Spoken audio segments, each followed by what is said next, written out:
Hi friends, welcome back to our channel. இன்னைக்கு நம்ம பார்க்க போற இந்த ஒரு அப்டேட்ல பிரதம மந்திரி ஃபைசல் பீமா யோஜனா, அதாவது உங்களுடைய பயிரை வந்து காப்பீடு பண்ணுவதற்கு உண்டான அந்த கட் ஆஃப் டேட் வந்து இன்ஃபார்ம் பண்ணியிருக்காங்க. இந்த கட் ஆஃப் டேட்டுக்குள்ள நீங்க பண்ண வேண்டிய விஷயம் என்ன அப்படின்னா, உங்களுடைய பயிரை நீங்க வந்து காப்பீடு பண்ணணும். அதாவது வந்து இயற்கையால வந்து ஏதாச்சும் வந்து ஒரு சேதம் அடையுது அப்படின்னா, உங்களுடைய பயிருக்கு வந்து என்ன பண்ணுவாங்கன்னா, கவர்மெண்ட் சார்புல வந்து காப்பீடு பண்ணி வச்சுறது மூலியமா உங்களுக்கு இழப்பீடு தொகையை உங்களுக்கு வந்து கிளைம் பண்ண முடியும். அதுக்காக தான் வந்து இந்த பிரதம மந்திரியோட ஃபைசல் பீமா யோஜனா அப்படிங்கிற திட்டம் அப்படிங்கிறது இந்தியா முழுவதும் வந்து செயல்பட்டுட்டு வந்துட்டு இருக்குது. அந்த விதத்துல நம்ம தமிழ்நாட்டுல இப்ப கரண்ட்லி வந்து கட் ஆஃப் டேட் வந்து எந்தெந்த மாவட்டத்துக்கு என்னென்ன கட் ஆஃப் டேட் வந்து குடுத்திருக்காங்க. இந்த வருஷம் அந்த காரிஃப் பருவத்துக்கு என்னென்ன அந்த விதைகள் நீங்க வந்து விதைச்சிருக்கீங்க பாத்தீங்களா? அதுக்கு உண்டான கட் ஆஃப் டேட் வந்து என்னென்ன குடுத்திருக்காங்க அப்படிங்கிற பத்தி நம்ம டீடைலா இதுல வந்து பார்க்க போறோம். சோ வீடியோ வந்து ஸ்கிப் பண்ணாம ஃபுல்லா பாருங்க. வீடியோக்குள்ள போறதுக்கு முன்னாடி இப்பதான் நம்ம சேனலை நீங்க ஃபர்ஸ்ட் டைம் பாக்குறீங்க அப்படின்னா, இந்த வீடியோவுக்கு கீழ இருக்கக்கூடிய ரெட் கலர் சப்ஸ்கிரைப் பட்டனையும், பக்கத்துல இருக்கக்கூடிய இந்த பெல் பட்டனை கிளிக் பண்ணி ஆல்ங்கிறத எனேபிள் பண்ணி வச்சுக்கோங்க. நம்ம சேனல்ல இருந்து போஸ்ட் பண்ணக்கூடிய ஒவ்வொரு லேட்டஸ்ட் அப்டேட்ஸும் ஈஸியா நீங்க மிஸ் பண்ணாம பார்த்து தெரிஞ்சுக்க முடியும். சரி வாங்க இப்ப நம்ம டைரக்டா வீடியோக்குள்ள போகலாம். ஓகே, இன்னைக்கு நம்ம பார்க்க போற இந்த ஒரு அப்டேட்ல பிரதம மந்திரி பயிர் காப்பீடு திட்டத்திலிருந்து கட் ஆஃப் டேட் வந்து அனௌன்ஸ்மென்ட் பண்ணியிருக்காங்க. லாஸ்ட் டேட் அப்படிங்கிறது வந்து ஸ்டில் ஜூலை 31 வரைக்கும் நம்மளுக்கு வந்து டைம் குடுத்திருக்காங்க. இது வந்து ஒரு டென்டேட்டிவ் தான். மேபி இது வந்து பார்த்தீங்கன்னா, எக்ஸ்டெண்ட் ஆகுறதுக்கு சான்சஸ் அப்படிங்கிறது இருக்கு. நீங்க டேட் வந்து எக்ஸ்டெண்ட் ஆகும்னு சொல்லிட்டு வெயிட் பண்ண வேண்டாம். அவங்க சொல்லியிருக்கக்கூடிய டேட்டுக்குள்ளேயே நீங்க என்ன பண்ணிருங்க அப்படின்னா, உங்களுடைய பயிருக்கு நீங்க வந்து காப்பீடு வந்து பண்ணிக்கோங்க. அதாவது உங்களுடைய பயிருக்கு நீங்க இன்சூரன்ஸ் வந்து வழக்கம் போல வந்து நீங்க பண்ற மாதிரி வந்து பண்ணிக்கோங்க அப்படிங்கிற குடுத்திருக்காங்க.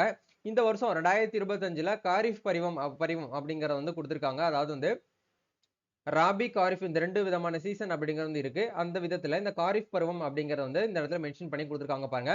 பிரதம மந்திரி பயிர் காப்பீடு திட்டத்தில் இன்னும் காப்பீடு செய்வதற்கான பயிர்கள் மற்றும் வந்து கடைசி நாள் கட் ஆஃப் விபரங்கள் வந்து கொடுக்கப்பட்டுள்ளது. கடைசி நாள் வரை வந்து காத்திருக்காமல் உங்களுடைய பயிரை வந்து இப்பவே நீங்க வந்து காப்பீடு செய்வீர் அப்படின்னு சொல்லிட்டு ஒரு அதிகாரப்பூர்வமான அறிவிப்பு வந்து வெளியிட்டிருக்காங்க. இதுல கட் ஆஃப் டேட் வந்து குடுத்திருக்காங்க பாருங்க. டிஸ்ட்ரிக்ட்னு சொல்லிட்டு குடுத்திருக்காங்க. இந்த இடத்துல கிராப்னா பயிர் வகைகள் அப்படிங்கிறது அர்த்தம். இந்த இடத்துல black grams, cottons, cowpea, green grams, சோளம்னு சொல்லிட்டு இந்த இடத்துல குடுத்திருக்காங்க. பார்ட்டி இந்த மாதிரி ஒவ்வொரு ஆப்ஷன் நமக்கு வந்து குடுத்திருக்காங்க. நீங்க என்ன கிராப் வந்து பண்ணியிருக்கீங்களோ, அதாவது என்ன விதைகளை நீங்க வந்து விதைச்சிருக்கீங்களோ அதுக்கு ஏத்த மாதிரியான கட் ஆஃப் ரேட் வந்து குடுத்திருக்காங்க. ஈரோடு, சிவகங்கை, தென்காசி, சேலம் இந்த டிஸ்ட்ரிக்ட் எல்லாமே வந்து பாத்தீங்க அப்படின்னா இந்த black gram, cotton, green gram சொல்லிட்டு இந்த மாதிரியான பயிர்கள்லாம் வந்து பயிர் பண்ணியிருப்பாங்க. அவங்க வந்து லாஸ்ட் டேட் அப்படிங்கிறது 1/7/2025 இந்த டேட்டுக்குள்ள நீங்க வந்து என்ன பண்ணணும் அப்படின்னா, உங்களுடைய பயிரை நீங்க வந்து காப்பீடு பண்ணிடணும் அப்படிங்கிற குடுத்திருக்காங்க. அதே மாதிரி இந்த இடத்துல தென்காசி, நாமக்கல், தென்காசி, ராணிப்பேட்டை, திருவண்ணாமலை இந்த மாவட்டத்துக்கு எல்லாமே வந்து பார்த்தீங்கன்னா சோளம், கிரீன் கிராம், மைஸ் 1 பார்டி அப்படின்னு சொல்லிட்டு கொடுத்திருக்காங்க. இதுக்கு எல்லாமே வந்து last date cut off date நீங்க இன்சூரன்ஸ் பண்றதுக்கு ஆன்லைன்ல லாஸ்ட் டேட் 15/7/2025 அப்படிங்கிற வந்து கொடுத்திருக்காங்க. அதே மாதிரி வந்து மீதி இருக்கக்கூடிய டிஸ்ட்ரிக்ட் எல்லாத்துக்குமே வந்து 31/7/2025 சொல்லிட்டு என்னென்ன கொடுத்திருக்காங்கன்னா, பிளாக் கிராம், சோளம், கம்பு, அதே மாதிரி வந்து ஜின்லின்னு சொல்லிட்டு கொடுத்திருக்காங்க, கிரீன் கிராம் கொடுத்திருக்காங்க, கிரவுண்ட் நட்னு கொடுத்திருக்காங்க, பார்டி 1 சொல்லிட்டு கொடுத்திருக்காங்க. சரிங்களா? இது எல்லாமே வந்து பக்கத்துல அந்தந்த டிஸ்ட்ரிக்ட்னு சொல்லிட்டு இந்த இடத்துல மென்ஷன் பண்ணியிருக்காங்க. நீங்க இந்த சம்பந்தப்பட்ட டிஸ்ட்ரிக்ட்ல நீங்க வந்து உங்களுடைய வயல்கள்ல நீங்க வந்து விதைகள் விதைச்சு ரெகுலரா வந்து பாத்தீங்கன்னா ஃபாலோ பண்ணிட்டு வரீங்க அப்படின்னா, இந்த கட் ஆஃப் டேட்டுக்குள்ள போயிட்டு உங்க நியர்பைல இருக்கக்கூடிய சிஎஸ்சி சென்டர்ல போயிட்டு என்ன பண்ணுங்க அப்படின்னா, இன்சூரன்ஸ் வந்து பண்ணுங்க. முடிஞ்ச வரைக்கும் சிஎஸ்சி சென்டர்ல வந்து பண்ணுங்க. ஓப்பன் போர்ட்டல்ல பண்ணீங்க அப்படின்னா அந்த அளவுக்கு உங்களுக்கு வந்து பேமெண்ட் கரெக்டா வந்து எடுக்கிறது கிடையாது.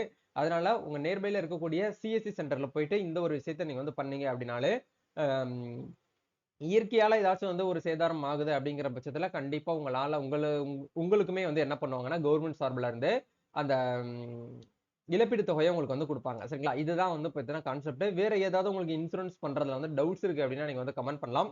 நம்ம நெக்ஸ்ட் ஒரு அப்டேட்ல வந்து மீட் பண்ணுவோம். Thank you.